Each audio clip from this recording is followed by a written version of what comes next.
Interested in learning about wine, but not sure where to start? You're in the right place. Welcome to the Cork and Fizz Guide to Wine podcast. I'm your host, Haley Bowman, and I'm so glad you're here. I'm a wine enthusiast turned wine educator and founder of the Seattle-based wine tasting business, Cork and Fizz. It is my goal to build your confidence in wine by making it approachable and lots of fun.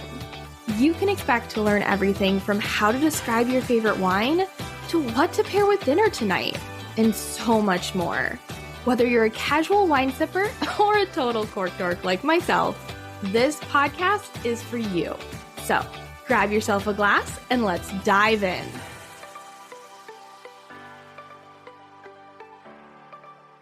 The time has finally come. A few months ago, I recorded an episode of this podcast where I talked about 5 of the major French wine regions. If you haven't heard that yet, go back and listen to that one. It's episode 19, French Wine 101. But here's the thing. There are definitely more than 5 wine regions in France, so we needed a part 2, and that is what you're getting today. So we will be talking about 6 other major wine regions in France today. Now, before we get into it, just a quick reminder, if you are not on my mailing list yet, I would love for you to join. When you do, you will get a free shopping guide that has 15 of my favorite wines under $15. Head to corkandfizz.com, scroll down to the bottom, and there'll be a little section where you can join the mailing list. I send out a weekly newsletter. It's filled with wine tips, recommendations, special offers, and so much more. And of course, if you enjoy listening to me talk about wine, you should come taste wine with me and come join my virtual tasting club, the Cork Crew. We get together twice a month, once to try new wines, and then once to learn from others in the wine world, like winemakers, sommeliers, authors, and more. So if you want to try it out without the commitment, you're in luck. Right now, I'm offering what I call a class pass, and I'm offering it for free to anybody who wants to try out the Cork Crew. With this pass, you will be able to join a Cork Crew event of your choosing. No strings attached. I do not ask for a credit card. You do not have to join a membership. All I need is your email. You will be my guest at that event. So if you'd like to try this out, head to corkandfizz.com/free class pass to get your free class pass. Okay, now let's get into the episode. Okay, as a reminder, there are 11 major wine regions that span a wide variety of climates and territories in France. The full list in order of physical size includes Languedoc-Roussillon, that is one region. I know it sounds like 2, but that's one. Languedoc-Roussillon. Then you have the Rhone Valley, Bordeaux, Provence, Loire Valley, Burgundy, Champagne, Alsace, Beaujolais, Jura, and Corsica. In episode 19, we discussed the 5 most well-known, and you would probably say most popular.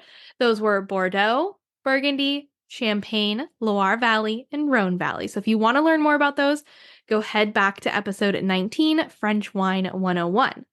But in today's episode, we're going a bit off the beaten path to learn about the lesser known, but still just as wonderful, if not like more wonderful. Some of these are just, so lovely, wine regions of France. Namely, we'll be talking about Languedoc-Roussillon, Provence, Alsace, Beaujolais, Jura, and Corsica.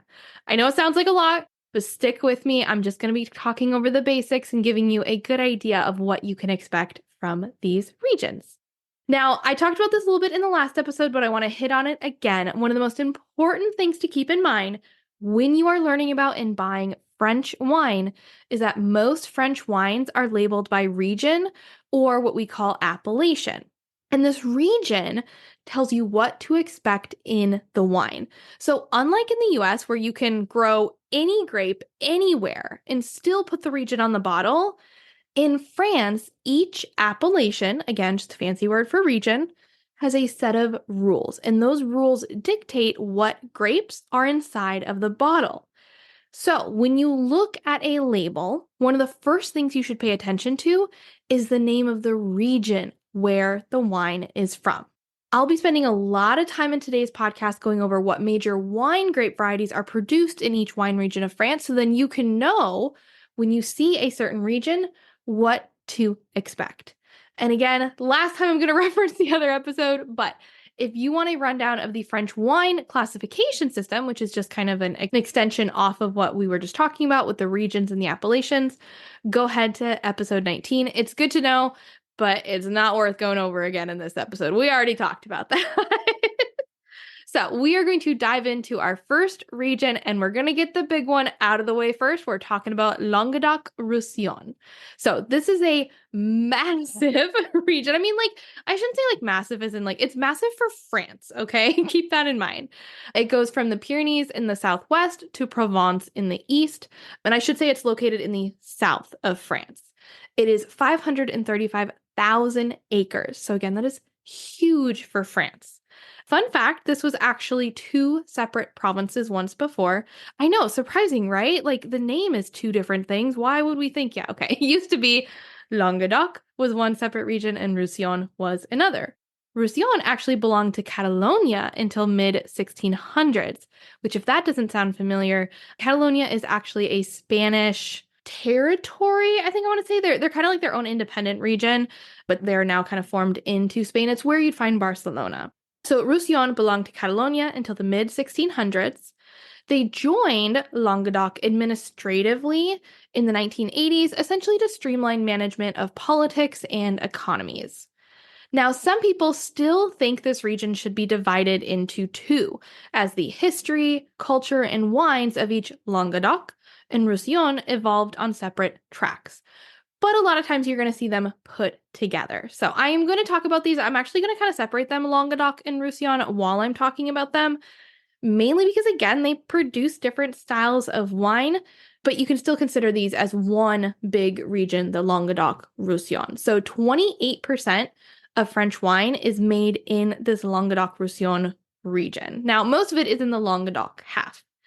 This region was historically known for bulk wine, but in the 1980s, we saw a quality revolution that was led by these innovative producers, both big and small. Now, due to this history, once you're known for bulk wine, it is very hard to not be known for bulk wine. So they have a bit of a bad reputation, but there are some great wines coming out of this region. And just you knowing that gives you the opportunity to find the diamonds in the rough. And that also means they're not going to be as expensive. So it is so worth diving into this region. In terms of grapes that you would find in Languedoc-Roussillon, they're going to embrace a lot of native varieties to the area. These include Grenache, Syrah, Mourvedre. Those would sound familiar. They're part of the GSM of the Rhone Valley. Grenache, Syrah, Mourvedre. They also have Carignan and Cinsault. In terms of white wines, you can find the white version of Grenache called Grenache Blanc. You can also find Bourblanc, Picpoul, Roussanne, Marsanne, Vermentino, and Viognier. And these are all used in their dry white wines. A lot of times the dry wines are often blends, so meaning they take multiple different grapes, make wine out of them, and then blend that together rather than a single varietal of grape, which I think is kind of fun. I think blends, they got a bad rep as well about people thinking that like, oh, the wine's not good enough on its own. You have to blend it together, but that's not true. Blends are basically taking like the best of each grape and then making something that's even better than its like single parts. You know what I mean? They also do sweet wines here. So they have Muscat is the most important grape for what are called VDNs, Vin de Natural. I think this is similar to a port where spirit is added to stop fermentation. So you have sugar left behind. So Muscat is used for that. And it's actually a white grape. They also have more international grapes, meaning grapes that are not from that specific region. So an example of this is Merlot. So Merlot, there was none of it in 1968 in the Languedoc-Roussillon. Now they have over 74,000 acres. So definitely looking into having more different types of grapes there, but that kind of those native varieties are going to be like the thing that they're going to be known for. Now, I did want to talk a little bit about subregions. So Languedoc-Roussillon is our one big region, but there are smaller regions within, and this is what you will often see on the wine label, which is why I wanted to talk about it. So starting first with the Languedoc half, there are 23 appellations. They're called Appellation d'Origine Contrôlée, or AOCs. Only about 16% of wine that is produced in the Languedoc fall under this AOC. The thing is, and I think this is cool about the region, the Languedoc is way more experimental than any other area in France. You know how I talked about that, like in France, the region decides what grape you have to use, and like that's just kind of like how they follow and how they make wine. Well, the Languedoc is a little more experimental. I think because they're like, well, we already don't have this amazing reputation and we don't have to live up to anything. Why not just try some things? So any wine that doesn't fall under the specific AOC and doesn't like follow the rules is considered an IGP. And this is Indication Géographique Protégée. And this, it doesn't mean it's lesser quality. It just means that it didn't follow the specific rules. Now, there's one large Languedoc AOC. This forms the basis of the classification system. It covers red, white, and rosé wines, and it can be a blend of grapes from both Languedoc and Roussillon. Now, within this large AOC, there are 10 sub-appellations, of which the most popular are Minervois. This is Minervois. This is probably the one that I've seen the most on bottles. This region produces red, white, and rosé wines. It's one of the top regions. Then you have Corbière. This region produces red, white, and rosé. This is Corbières. Then you have Picpoul d'Épinay. This produces white wine. It's actually Picpoul is the name of the grape, and then d'Épinay is kind of saying like where it's from. Then you have Clairette du Languedoc, and again, Clairette is the name of the grape, and Languedoc is the region, so Clairette du Languedoc. This is a white wine. Then you have Terrasses du Larzac, it's a red wine. And then another one that I've actually seen a couple times, Pic Saint-Loup. And this is 3 different words, Pic Saint-Loup, and spelled basically how it sounds. They make red and rosé wines, and specifically are starting to make a lot of really lovely Syrah. And lastly, you have Saint-Chinian. They make red, white, and rosé. There are a few others, just less common. Then there are 5 communes or village appellations. If you see any of these on a bottle, again, I'm just saying these because I think it's helpful to like have heard them before. And then once you see them, you're like, oh yeah, I heard about this in this podcast or in this. I don't expect you to memorize all these. I don't even have all these memorized. I am 100% looking at notes right now. So the 5 communes or village appellations are the Minervois, La Livenière, Corbière, Boutenac. You have La Clappe, then you have Forgeouet, and the Fitou. Now you also have 4 sweet wine appellations, which I do appreciate that they have separate regions for this or different appellations, because then you know to expect sweet wine from this region. And you don't have to worry about potentially getting it in a different wine that you weren't expecting it from. So this one of the best known sweet wine appellations is called Muscat de Frontignan. And this is similar to those other regions I was talking about, where Muscat is the name of the grape and Frontignan is the name of the like region that it comes from. So Muscat de Frontignan. And finally, they have 3 sparkling wine appellations, all in a region called Limoux, Limoux. They have Blanquette de Limoux, Remont de Limoux, and Blanquette de Limoux Méthode Ancestrale. Don't ask me the differences between those because they all sound very, very similar. You'll find sparkling wine there. And fun fact, the Limoux is actually where sparkling wine was first discovered, not champagne. Okay, and now the other half. So that was Languedoc. They produce most of the wines, but you also have the Roussillon. And in the Roussillon, there are 14 AOCs or AOPs that allow producers to grow 24 different grape varieties. Much of the appellation system actually reflects Roussillon's history of sweet wine. So that's what this region was once known for. And they still produce a lot of sweet wines. They make 80% of France's vin du naturel, the VDNs that I was talking about. And I was right. I had a note here. Those are similar to a port where fermentation is stopped by adding a neutral spirit. So you get a sweet wine, but with a decent amount of alcohol. So the 5 AOPs, those 5 regions that produce these vins du naturels are Rivesaltes, Marie, Banyuls, Banyuls Grand Cru, and Muscat de Rivesaltes. Now, as for dry wine, the large overarching appellation is Côte de Roussillon, which is helpful. We'll start to recognize that Roussillon word. Red wines here are made largely from old vine Carignan, which is not a grape that you see in a lot of areas, so definitely worth trying. You also have Grenache, Syrah, Mourvèdre, and occasionally Cinsault. Now, the slightly higher quality than the Côtes de Roussillon is Côtes de Roussillon Village. And then finally, a couple additional AOPs that are producing age-worthy dry wines include Marisec, Collioure, Caramani, La Tour de France. Funny, that sounds like Tour de France I'm saying, but it's La Tour, Latour de France. Lesquer, Tataval, and Côtes de Roussillon, Village, L'Aspere. So it's like they just kind of keep adding on to it. So that was a lot. I know it's crazy that is actually just one region in France. I could very easily produce a podcast simply on just the Languedoc-Roussillon. And if you want me to, let me know. I'd be happy to do that.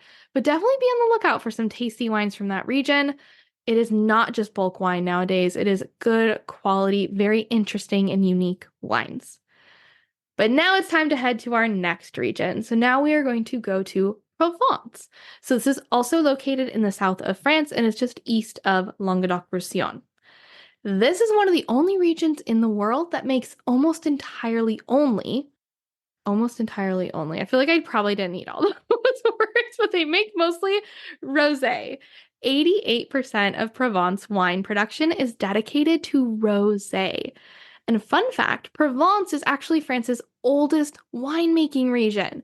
They've been making wine for over 2,600 years. So the next time someone tells you that rosé is like not like actually wine or it's like basic version of wine, you tell them that the oldest region in France produces mostly rosé and that they're crazy. Rosé is wonderful. In terms of the grapes that you will find here, there are about 36 wine varieties allowed in Provence.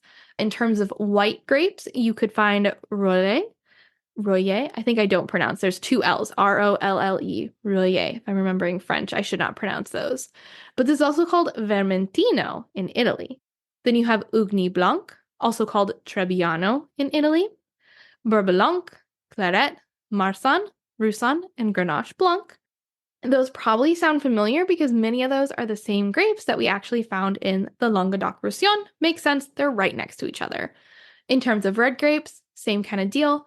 Grenache, Syrah, Mourvèdre are GSM, Carignan, Cinsault, two other grapes that we also found in the Languedoc-Roussillon. You will also find Counoise here, which is Counoise, Tennant, and Cabernet Sauvignon.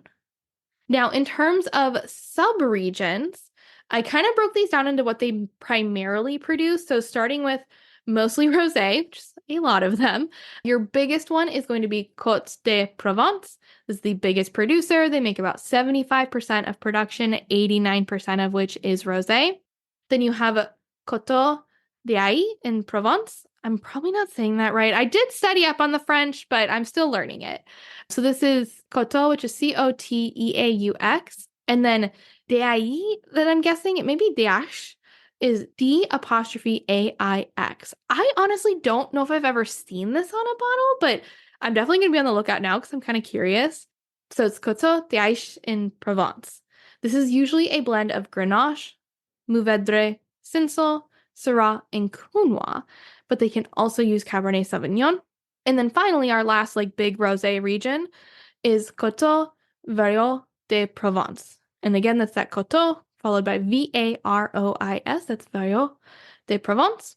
This is considered the heart of Provence. It also has the highest altitude, which means it's going to have cooler temperatures than a lot of the other regions. And cooler temperatures for winemaking leads to a very nice acidity in the wine. So you'll get complex flavors and structure as well in there.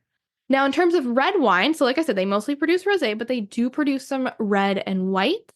So if you're looking for a red wine from Provence, you would either look for Les Baux de Provence. This is LES space BAUX de Provence.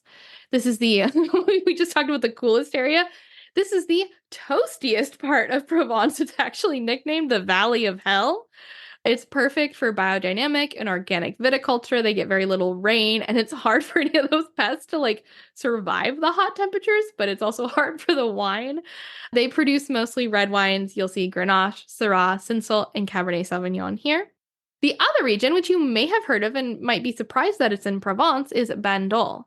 They make mostly late ripening Mourvedre, which is like my latest obsession as a grape. If you can find Mourvedre anywhere, Mourvedre, I say both of those, I'm sorry. They're the same grape. Mourvedre. Give it a try. I think it's a wonderful alternative to Cabernet Sauvignon. But so in Bandol, you'll see this, and it's made into red and rosé wines.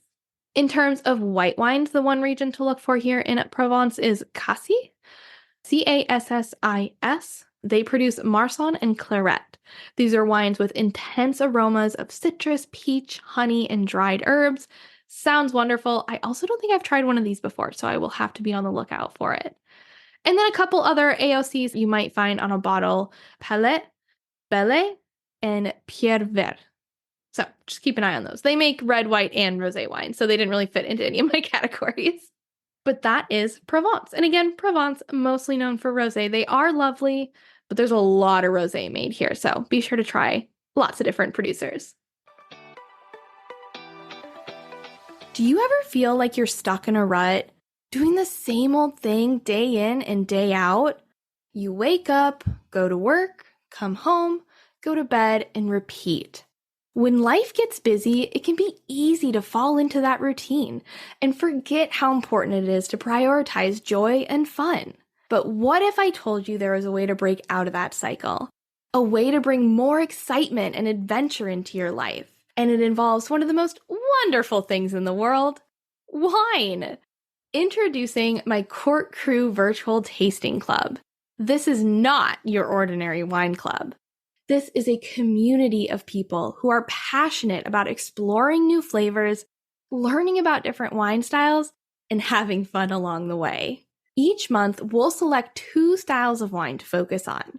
We'll taste them together virtually, all while learning more about the regions that the wines are from and the grapes that make the wine. You'll also have the opportunity to meet winemakers, sommeliers, and other wine professionals through our monthly community events. But it's not just about the wine. It's about breaking out of your routine, trying new things, and having a little fun. Imagine being able to impress your friends at your next dinner party with your newfound wine knowledge.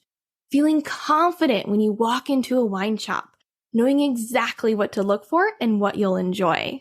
Imagine adding a little bit of excitement to your everyday life. So why not do something for you? Come join the Cork Crew Virtual Tasting Club and start exploring the endless sea of discovery and joy that is the world of wine. Sign up at my website, corkandfizz.com/thecorkcrew, and don't forget to use code WINE101 to get your first month free. And now, back to the show. Okay, now we are heading way far north. We are heading to the northeast corner of France, and we're going to talk about Alsace. Alsace is right along the French border with Germany, and this makes it a perfect candidate for what I'm going to call political land grab. So Alsace has actually flip-flopped between France and Germany 4 times in less than a 75-year period. So many of the people who lived there had to change their nationality multiple times over. They spoke 3 different languages: French, German, and then Alsatian. And when Germany took over, anything French was outlawed. So even so much as saying bonjour could have you sent to a concentration camp. And I should specify that 75-year period was basically, I don't have the exact dates, but it was during World War I and World War II, which makes sense why that land grab was happening. Again, when one of these changes happened, the home market became your export market, and it was often out of reach due to tariffs. So these people who were making wine, they had well-established connections.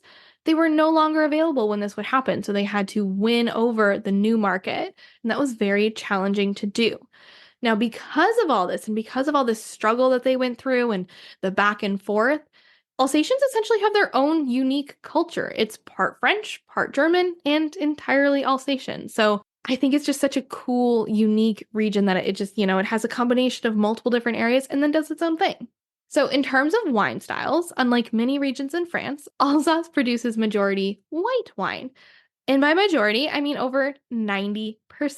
However, they're just as intense as any red wine from France. They're often described as fat, full, and rich with a spicy bite. These white wines are 100% worth trying. So, in general, Alsace typically makes single varietal wines.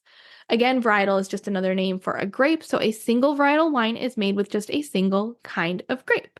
And the most common that you will find in Alsace include Riesling, Gewürztraminer, Pinot Gris, Sylvaner, Pinot Blanc, and Muscadet. And this is actually one of the only French regions, there are a couple others, but one of the only, that actually label the wines via the grape variety. So you will actually see an Alsatian wine say Riesling on it or Gewürztraminer, which is really, really helpful, I think. Blends of the grapes are made here. They're just not as common. And you would see these labeled as Gentil, Gentil, or Edelswicker. I'm probably not saying that one right. But for the longest time, I thought Edelswicker was a rare grape grown only in Alsace. I would see it on a label. I'm like, oh, Edelswicker. Like, I've never tried that before. I should try it. And turns out it just means a blend. It's not just one grape that's grown in Alsace. And then from what I can tell, the only red wine that I've really found from Alsace is Pinot Noir. Now, in terms of subregions and AOCs or AOPs, Alsace has 53. So I'm not going to walk through those with you, but there is one encompassing regional designation called the Alsace AOP. They have one regional sparkling designation called Cremant d'Alsace, and then 51 unique Grand Crus. And you can imagine these Grand Crus are considered like the top notch, the best wines that you can find. And only 4% of Alsace wine is made in Grand Cru. So you don't really need to know those other 51 AOPs. Most wine comes from the Alsace AOP, but it would be fun to try a wine from one of the 51. And you'll know if it's from a Grand Cru because it'll say something other than Alsace AOP. You'll see like the name of the Grand Cru. And so with the Grand Cru, there are only 4 noble grapes that are allowed. Those are Riesling, Muscat, Gewürztraminer, and Pinot Gris. Okay, moving on to our next region, we are heading south to Beaujolais. This region is technically the most southern portion of Burgundy, but Burgundy doesn't really like to claim it, so they're essentially their own region called Beaujolais. This region is all about a grape called Gamay, also called Gamay Noir. Gamay is the only red grape allowed in a bottle labeled Beaujolais, and essentially the only red grape grown in the region. It makes up 95% of production in Beaujolais. The other 5% is mostly Chardonnay, the only white grape that's allowed in Beaujolais. Gamay is similar to Pinot Noir. It's one that I recommend for people who want to try something that really enjoy Pinot. It's light to medium bodied. You've got low tannins, so those things that make your mouth feel really dry, like you have cotton balls. Not a lot of those, and it's high acidity. It's a really great chillable red, so it's a great summer red if you just want to stick it in the fridge for like 30 minutes. And it's super food friendly. Now, super quick, just wanted to go over the designations in Beaujolais, just because you'll see these more often and because there's not as much to talk about in Beaujolais. So you have Beaujolais, that is the basic level. And I should also clarify, the spelling of Beaujolais looks nothing like what I'm saying right now. It is B-E-A-U, kind of like B-E-A-U-tiful. That's how I think about it whenever I'm spelling it. B-E-A-U-J-O-L-A-I-S.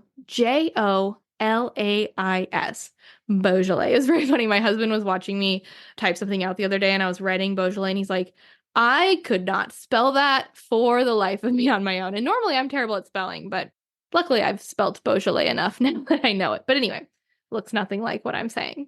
So Beaujolais, the basic level, a bottle labeled just Beaujolais, can be made with grapes grown from anywhere across the region. Now, Beaujolais Village, a bottle essentially labeled Village, must be made with grapes from 39 villages in the hilly midsection of the region. These villages have poorer soil that forces the grapes to yield better, riper grapes, so we end up with better wine. And then finally, you have the Crus, C-R-U-S, the Crus. The best wines of Beaujolais come from 10 distinguished villages called Crus. The bottle will either be labeled Cru or with the name of the distinguished village. So if you see something else on the bottle besides Beaujolais, it's a good chance it's a Cru. And it's a high-end wine, and you should try it because I think a lot of the Beaujolais Crus are really like, you could get a good one for like $30, and they are lovely. All right, that's Beaujolais. Moving on to our next region. This is a region that I am super excited about, and I think I'm going to be visiting this year. It's called Jura, Jura. This is a tiny region east of Burgundy, so it's between Burgundy and Switzerland. It's known for very unique wines, but they also grow a lot of Chardonnay. Jura's wines are sold under 5 core appellations. The most important of those are Arbois, Arbois, and Côte de Jura. In terms of the wine styles, you'll find dry reds and whites, and we'll talk about the grapes that are used to make those red and white wines, but I also want to talk about a couple other styles of wine made in Jura, and one of those is vin jaune. These are long-lived, bone-dry wines that are aged in barrel under a layer of yeast known as le voile. This is made similar to sherry from Spain, but they aren't fortified, and there's no Solera system. The wines essentially are put in casks with a little room left at the top so that a layer of yeast can form. It's similar to the floor that forms on Fino sherry, but here it's called voile or veil. As you might guess, you'll get a lot of yeasty flavor notes in common between the two styles of wine. However, vin jaune gains oxidative notes as well, so you get this nutty, savory kind of umami flavor.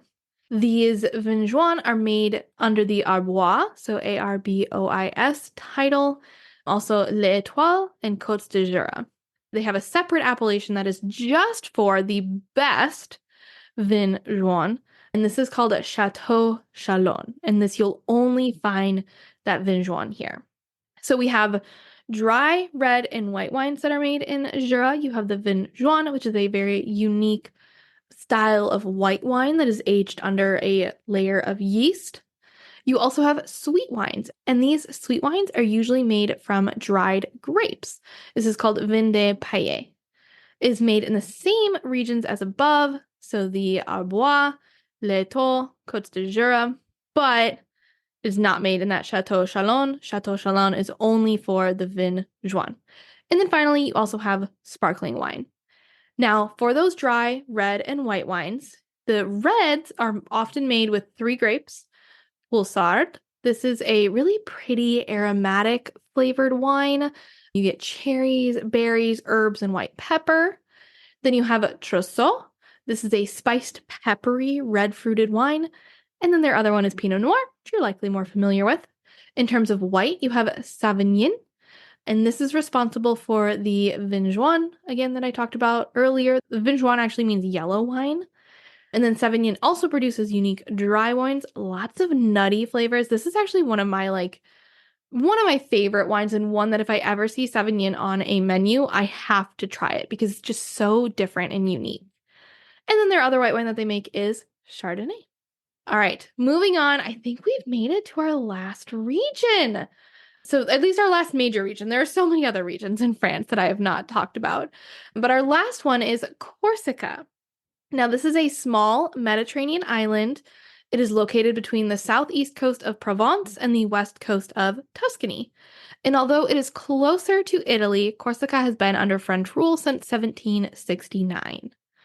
The 2 top grapes here are actually Italian, and they are Vermentino and Sangiovese, though here they're called Royer and Nieluccio, respectively.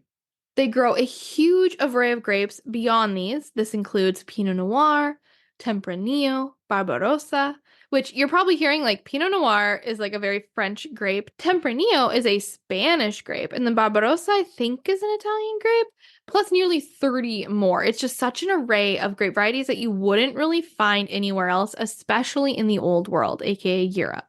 The entire island is covered by the regional Vin de Corse appellation. There are 7 separate AOPs throughout the island, although the quality and quantity of wine produced under these AOPs is steadily increasing. The majority of Corsican wine is made under the less stringent IGP title. So if you remember me talking about with the Languedoc, IGP title, it just means that they don't have to follow as strict of rules when they're making the wine. And so the IGP of Corsica is actually called the Île des Buttes, which I think means Island of Beauty. All right, there you have it, the last 6 major wine regions in France. So just to go backwards, we talked about Corsica, we talked about the Jura, we talked about Beaujolais, Alsace, Provence, and of course our Languedoc-Roussillon. Now, I challenge you to go out and find a bottle from a region that you just learned about. If you do, be sure to take a picture of the bottle, share it with me on Instagram at corkandfizz, or via email. You can email me haley@corkandfizz.com. And be sure to let me know which of these 11 major wine regions of France that you'd most like me to do a larger deep dive into. I hope you enjoyed this episode of the Cork and Fizz Guide to Wine podcast. If you loved it as much as I did, I would sure appreciate it if you could take a quick second, rate it, and leave a review, and also share it with a friend that loves wine. Don't forget to subscribe so you never miss an episode. I release new episodes every Wednesday. In next week's episode, I'll be sharing my top tips for ordering wine at a restaurant. If you've ever looked at a restaurant wine list and been insanely overwhelmed, this episode is for you. Thanks again for listening, and as a thank you, I'd like to share my free shopping guide, 15 wines under $15.